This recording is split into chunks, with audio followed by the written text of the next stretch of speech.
Acura dares to drive beyond standard. A torque-vectoring super-handling all-wheel drive system, standard in the Acura RDX. Panoramic moonroof and premium 3-row seating, standard in the Acura MDX.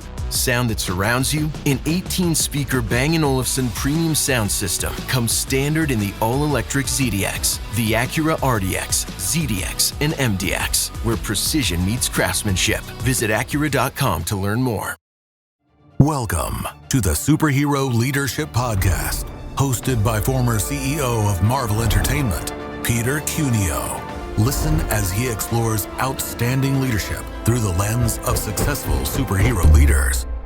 Here's your host, Peter Cuneo. Patrick Butler is the founder of Patrick Butler Enterprises and most recently served as the president and CEO of America's public television stations, where he helped secure record funding and expanded their role in education, in public safety, and in civic leadership.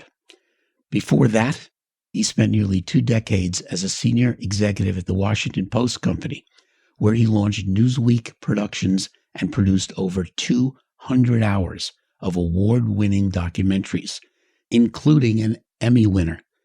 He was also instrumental in advancing smartphone technology, launching conference platforms, and supporting public opinion research through what became the Pew Research Center. He advised presidents, CEOs, and world leaders.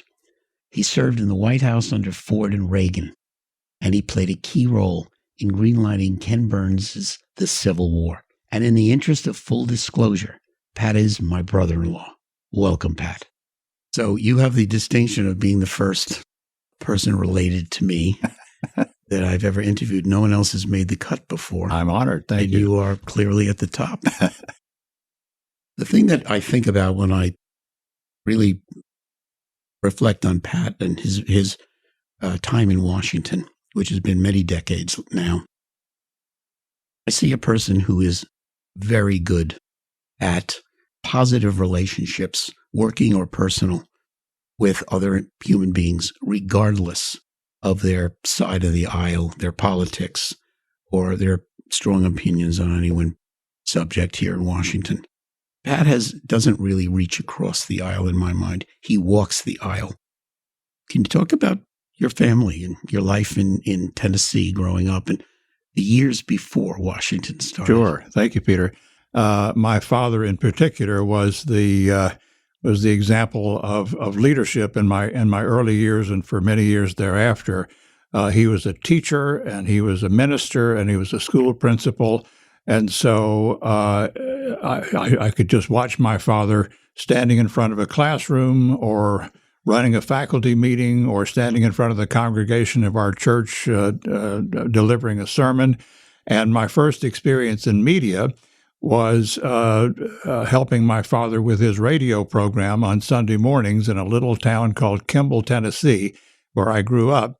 And my father let my brother and me read the Bible verses that were the theme for his sermons on these Sunday mornings. And so that was my first introduction to media when I was about 6 years old. I learned quite a lot from my father about leadership and about getting along with people and about the strong belief that he had that we were all children of God, that we all had a role to play in our society, in our country, whether it was large or small, that each of us was worthy of dignity and respect, whatever our walk in life may be. I was happy to grow up among farmers and textile workers and miners and so forth, some of the finest people I've ever met in my life, and I've met quite a few by now. And so that grounding was really important to me, and I think looking back on it, it has helped shape my outlook on life and on people in ways that I never dreamed possible when I was growing up in that little town in Tennessee. How about your mom? She was a little quieter in the background, so to speak. Well, she was. My mother had a very strong Christian faith. She considered herself a servant of people. She was a school secretary later on in her career, but for many years when I was very small, she was the church secretary, unpaid, while my father was the minister at a series of churches. And Her role was always being supportive of my father, but in addition to that, being a good mother to my brother and me, and also being a counselor to people in our community and our congregation, and just reminding them that there are standards that people should try to meet, and recognizing that we all fail to meet those standards from time to time, and that it's just important that we hold ourselves to high standards and try to meet them, even though we all know we're gonna fall short. She had a very profound effect on me, always trying to live up to those standards. She is still talking in my head all these years later, and that's a great gift for me. High school, very diverse experience, I suspect, for you. You were a student officer, if I remember correctly. I was president of my senior class, and I was fortunate to be an all-state trombone player, and I was on the tennis team and such things. And I had a wonderful time with my high school class. We get together for reunions, not only on the occasions that everybody else does, but we make them up. We all had our 75th birthday last year, and we all got together for a big 75th birthday party, having really nothing to do with our high school calendar. Those are friends that I made, most of them in the 7th grade when I was 11 or 12 years old, and they've been friends for a lifetime. So they too had a very important influence on me. One of my claims to fame in high school was I got to be a pretty good bowler, to the extent that my bowling coach told me that I should stop thinking about going to college and go on the professional bowlers tour. And I went home and told my parents what Coach Shoemate had said to me, and they said, "You may never talk to that man again." Yeah. So it was a colorful time, and I was happy to be surrounded by people with whom I had a great deal of fun and for whom I had a great deal of respect. And the best of it all is we've stayed together now for all of these 60 plus years, and look forward to seeing each other and picking up right where we left off. Did your interest in politics start in college? Or, well, you were, of course, president of your senior class, which was certainly, in effect, political. My interest in politics started, I know the exact minute. My parents let me stay home from school when I was in the 6th grade, and I was able to watch President Kennedy's inaugural ceremonies. And I remember exactly the time when he said, "Ask not what your country can do for you, ask what you can do for your country." And that was the motivation for all of my life in public service. I wanted to be responsive to that very inspiring call. And that was the moment when I said, I want to live in that world. And so I was a poor kid in out of the way rural Tennessee. But 8 years later, I was working in Washington, and a few years after that, I was actually working in the White House. So that was a seminal moment for me in my life, and I was able in high school to be a surrogate for President Johnson. When we had a sort of a class election, who should win, Goldwater or Johnson, and I was President Johnson's surrogate, and I won handsomely. And I thought this is a good experience, and this is work that I think is important to do. And I was happy to have the chance to do it for so many years thereafter in ways that I would never have dreamed possible when I was first starting out. How did you first get to Washington? I had been a newspaper reporter for the Chattanooga Times, and after my sophomore year in high school, the Times offered me the best job on the newspaper, covering City Hall and politics, when I was at the grand old age of 19. And I got to know Senator Howard Baker in the course of my work, and Senator Baker and I got along very well from the very beginning. And he pulled me aside one day and said, "I think you might like to come to Washington and just see if you like it, and spend a year or two and see if you like it." That was in the summer of 1969. I came here shortly thereafter here to Washington, and I've been here for almost 56 years now. And I worked for Senator Baker one way or another, either on his staff or as one of his informal advisors and member of his kitchen cabinet for 45 years, from the time I was 19 until the day he died in 2014. So he was an enormous influence on my life, and he made possible all the other things that have happened to me here in Washington over these past 5 decades. What did you learn about leadership from Howard Baker? I didn't even know you or barely knew you back then.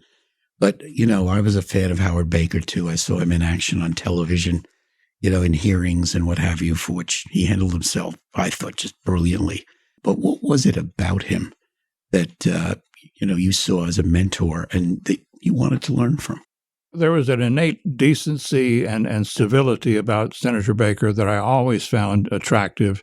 There was an intelligence, there was an integrity, and there was a humility on his part that I found particularly attractive. He often said that one should hold in the back of one's mind the possibility that the other fellow may be right.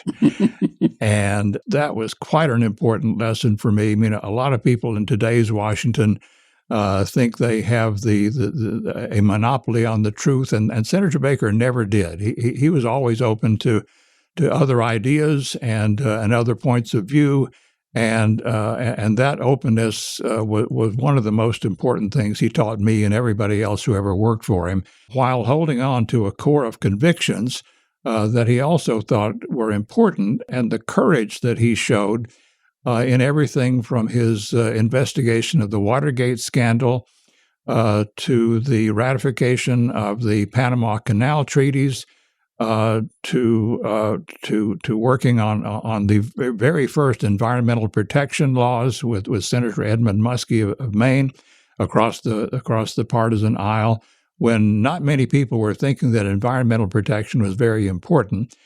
He was able to see ahead and see how important it was going to be, and making all of these decisions, regardless of the political consequences, was a study in leadership that I and everyone around him, including his fellow senators, appreciated and respected.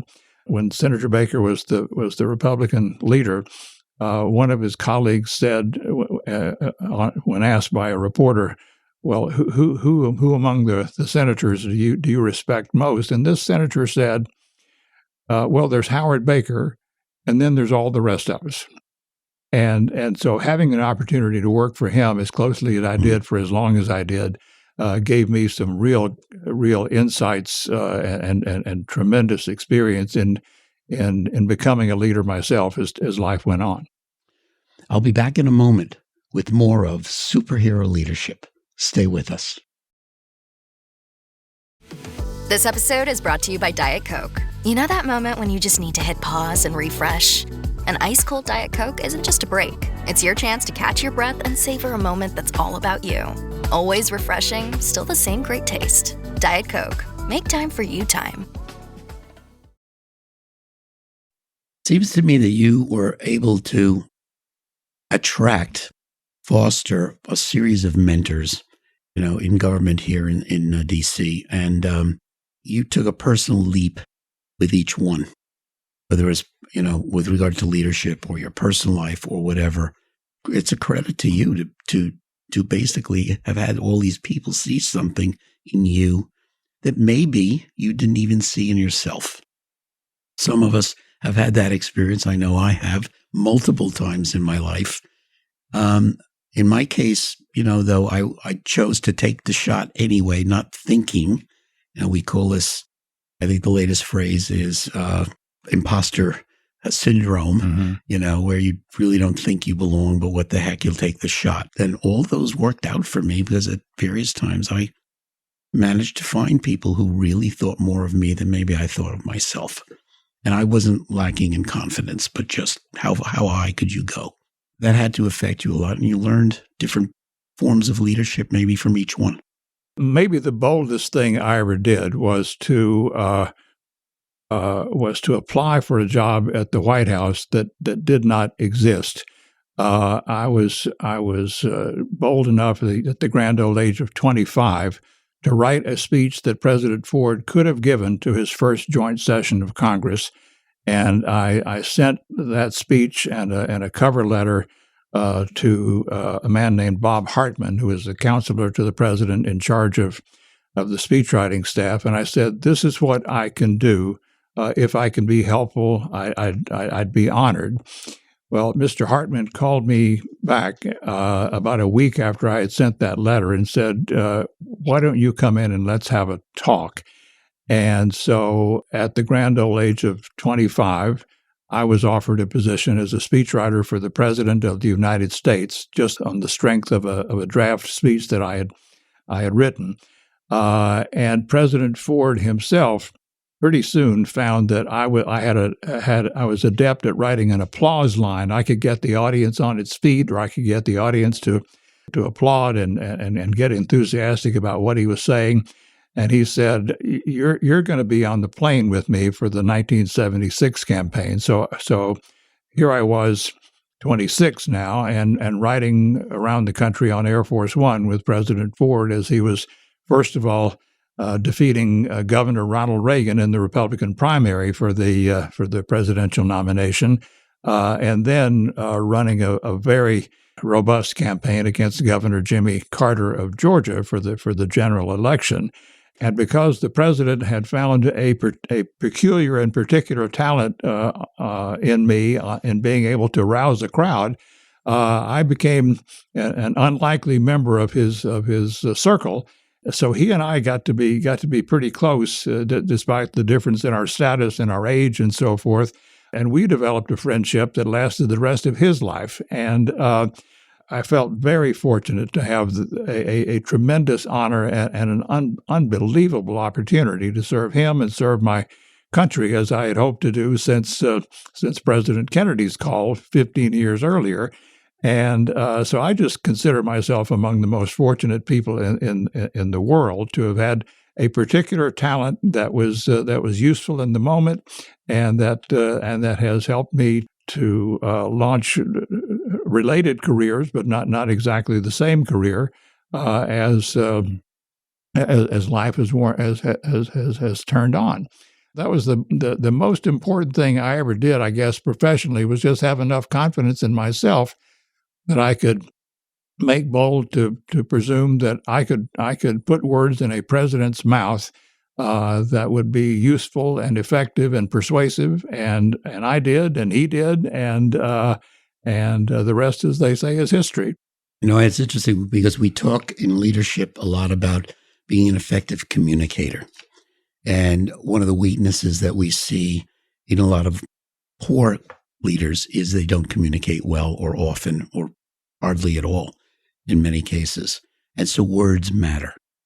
And I think it's fun for me to think about your words. You were leading indirectly with your words for a president and how much impact you actually had. Now, the president, I'm sure, read these and he could make changes, of course, beforehand. But I'm guessing he probably took most of what you said with no change. He was a good editor, and he wanted things said his way, and he didn't like a lot of rhetorical ruffles and flourishes, and so we had to learn to strike all those out and just just talk in plain language that anyone could understand, which was the most effective thing for him.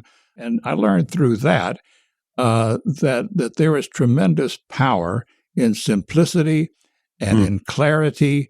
And in not really trying too hard to be impressive with rhetoric. And so I have tried in all of my incarnations since then to have to apply those same lessons to my own leadership demands, and just make sure that people understand what it is I'm trying to say, and to say it in as simple a way, as compelling a way, as clear a way as I can. And I think that really is the heart of leadership, is to have a vision and to be able to express it clearly and persuasively and compellingly, and then to have the persistence to see it through. And so those are things I learned from President Ford, from President Reagan, and from others that I've worked with over the years. And it doesn't require a lot of high-blown rhetoric and fancy words. It just means making sense and doing things and calling on others to follow you that the country needs, or that your company needs, or that your industry needs, and that's leadership. That's great. And I hope our audience is listening closely or watching, because as I've said many times, I think communications and being effective is the essence of leadership. That's how you get people to get excited about your programs, your views, where you want to take a certain organization, in case of a president, where they want to take a country. When I first became the president of America's public television stations, our membership, and this is 338 public television stations around the country, our membership was feeling defeated. They were feeling that no one appreciated what they were doing. There were threats to our funding at both the federal and state levels. And the first speech I gave as president of America's public television stations was just to remind all of these general managers who were doing good work every day that what they were doing was important, and not only important, but essential. And I went to some lengths to just remind them what all they do that they just took for granted and that they shouldn't take for granted. I had a moment of inspiration, which wound up inspiring all of them to sit up a little straighter in their chairs and to say, yes, that's right, we are doing important work, and it's worth defending, it's worth funding, and it's worth our doing everything we can do to do it better in our communities every day. And so people who were with me at the beginning and at the end, still of my tenure with America's public television stations, would all say that was the most important thing that I did. Was the first thing I ever did for public television was to remind them just how important they were, and how much pride they should take in their work, and how much they were worthy of support by the public and by the governments that support us. On my podcast, Peter Cuneo, we often talk again about positive energy for leaders. On petercuneo.com, we have something called the 32 super essentials for superhero leadership. And the first one of 32 is show positive energy from minute one. And great leaders get through the tough times and are able to just, at least for public consumption, not show when times are tough. And I'm pretty sure there were times, you were there for 14 years as the CEO of public television. And almost every year I would read in the newspaper that someone wanted to defund or cut the funding for public television. Every year I suspect you had a fight, and you had to fight both sides of the aisle, not fight, but convince, if you will, to keep the funding and in fact increase funding, as I believe you did. Would I be safe in saying that was perhaps your finest moment, your crowning achievement in a sense at public television? Well, probably so. And the way we did it, Peter, was a little counterintuitive. We stopped talking about all the national programming that we're so proud of that appears on PBS on a regular basis. Masterpiece Theater and Ken Burns and all the other things that people love about public television, and we started talking about our commitment to public service in education, in public safety, in civic leadership, what we do at the community level that nobody else does. We reminded our friends in Congress and in various state capitals that what they're actually investing in is work that we do on television and not on television that enhance community and public service. And when we made that leap from just we have better programming than other people have to saying we have a mission in public service that no one else is performing that is essential to your communities and to our country, people from all across the ideological spectrum began to say, well, we'd never thought of it quite that way before, and that's a very interesting case that you're making. My most famous convert So it was Mike Pence. Mike Pence, as a member of the House of Representatives, had led an effort in 2005 to cut off funding for public broadcasting. He and I had been working on a completely different set of issues. I was still at the Washington Post Company when I first met him, and we were working on a federal shield law to protect the confidentiality of journalist sources, and we got to be friends. And when I took this job with public television, then Congressman Pence said, "Why don't you come up to lunch and let's talk about this?" And he said, "I like you, but I don't like public television. What's all this?" So I was able to explain to Congressman Pence over lunch that this is what he was actually investing in. Public television provides the only preschool education for more than half the kids in America. We have this elaborate public safety mission that provides emergency alerting services and so forth. And we are the C-SPAN of state governments. We work on programming at the local level that celebrates local history and culture and public affairs. And he said, well, no one ever explained it to me quite like that before. He gets elected governor of Indiana in 2012 and puts money in his own state budget to support the work of public television in Indiana. Great. I bring him to Washington in 2014 to accept the Champion of Public Broadcasting Award 9 years after he tried to eliminate our funding. Mm-hmm. And he gave this wonderful speech accepting the award. And I found out later that he had written every word of it himself. He said, "You have made a believer out of me." And we have repeated that process with people across the ideological spectrum, across the partisan aisle, for 14 years. And that is the reason that we have the support that we have in Congress and in state capitals, both Republican and Democratic, around the country. We'll continue our conversation with Pat right after this short break. Raise the rudders! Raise the sails! Raise the sails! Captain, an unidentified ship is approaching. Over. Roger. Wait, is that an enterprise sales solution? Reach sales professionals, not professional sailors. With LinkedIn ads, you can target the right people by industry, job title, and more. We'll even give you a $100 credit on your next campaign. Get started today at linkedin.com/results. Terms and conditions apply. Another one of the things on our list, I also have on petercuneo.com a list of things I recommend for young people to learn leadership. And one of them is simply to study history.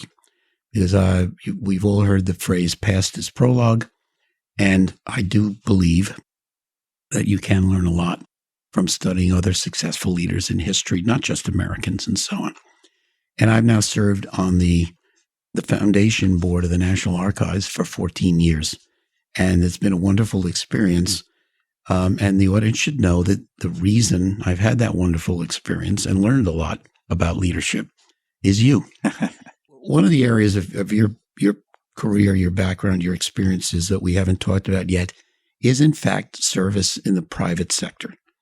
Both public companies, I guess both were public companies, if you will, the Los Angeles Times person in D.C., right, so to speak, and then you started that role, I think, also with the Washington Post, and then moved on to running businesses for the Post.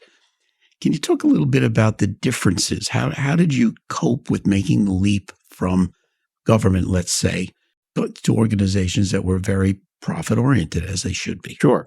Bob Urburu was the chairman and CEO of Times Mirror, the parent of the Los Angeles Times, in the mid-1980s when I was recruited to be what he called his ambassador to Washington.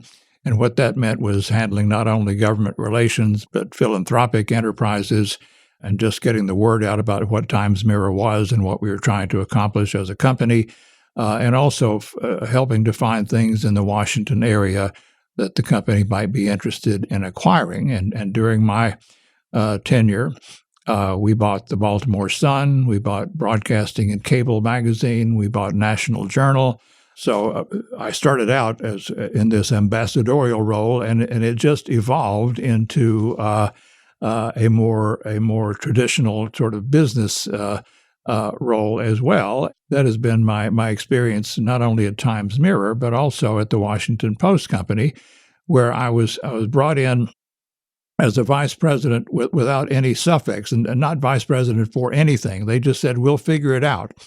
And so the then president of the Washington Post Company, a man named Alan Spoon, said, you're going to be the Jose Oquendo of the Washington Post Company, which is to say Jose Oquendo was a player for the St. Louis Cardinals baseball team, and he was the only person who ever played all 9 positions.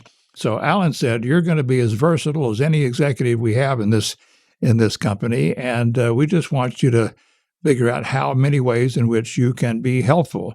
So that evolved into everything from helping to devise new advertising strategies for the Post, to working on issues that involved protecting the First Amendment, to creating these new businesses that you spoke about. I was the founder and first president of Newsweek Productions, and we produced 200 hours of good nonfiction programming. I started a conference business for the company and led a coalition of companies, ours and several others, that found the spectrum and essentially created the spectrum technology that made the smartphone possible some years later. And so it was a wide variety of responsibilities and opportunities that I had at the Washington Post Company over 18 years. We had a very small company called Kaplan, which was in the test preparation business, and we grew Kaplan into a very large company that provided higher education services and many other things, job training and so forth, in addition to test prep. And being able to be part of a team that grew businesses, that created businesses, that encouraged what we called intrapreneurship, not entrepreneurship, but intrapreneurship, which is building businesses within your own company. That turned out to be something I was pretty good at, and so I found myself just going from one strength to another. I mean, I wasn't as good at all of these things as I should have been, having never gone to business school, but I figured it out. And it was a great experience for me, so that when I was finally able to be the CEO myself at the grand old age of 61, when I joined America's public television stations, I had learned from the masters in both corporate America and in political America how to lead. And those, as well as the what you were kind enough to say about my parents being a great influence on me and others in my life, and so I felt at 61 I was ready, and as we've discussed, we were able to do some great things in public television in those years, and so it all adds up, and you should never stop learning, and you should never stop growing. And being of service in as many ways as you possibly can. That's been my goal for my life, and that's what I've tried to do. We've got more leadership lessons for you after this break. This MailChimp-verific jingle is brought to you by MailChimp. MailChimp, your marketing with AI and more. Advanced automations to connect to your store. MailChimp, your marketing and boost your clicks. Multi-channel campaigns now with SMS. That's lit. MailChimp your marketing today with the #1 AI-powered email marketing and automation platform, Intuit MailChimp. #1 based on publicly available data on competitors' customers. Plans vary. SMS available as add-on. Visit MailChimp.com. Another one of our essentials, our 32 essentials, is basically says, forget your successes, learn from your mistakes. Remember your mistakes. How do you feel about that? Well, I think that's exactly right. I think mistakes are your best teachers. I wish I'd made some so that I could. No, I've made plenty, and I've learned plenty from them, and I think there is great wisdom in your formulation there.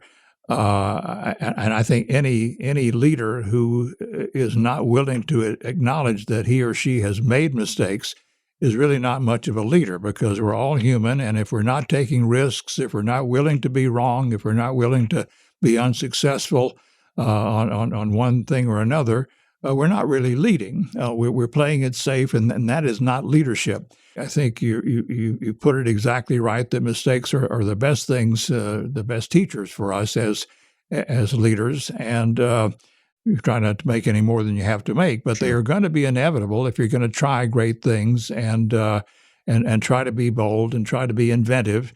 And the mantra out in Silicon Valley is to fail fast. I think there's some wisdom in that also. I mean, try something. If it works, that's great. If it doesn't work, move on to something else. But don't hold on to something because it's your precious idea.